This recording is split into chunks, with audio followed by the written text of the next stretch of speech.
Wala na. Tanggal na niya. Diaper muna.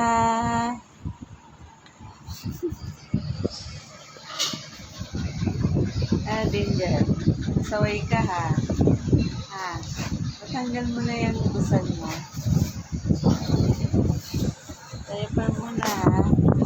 Yan, nagda-diaper muna ang baby. Kasi makulit.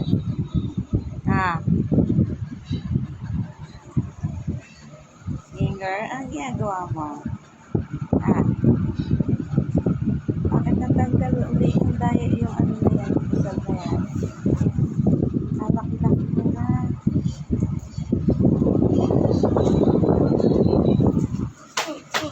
So, ang kanyang bagong umot. Kasi ang hilig niya higa sa kama. Ay, dinala namin siya ng sarili niya. Umot. Tita. Bitaw mo yan. Bitaw.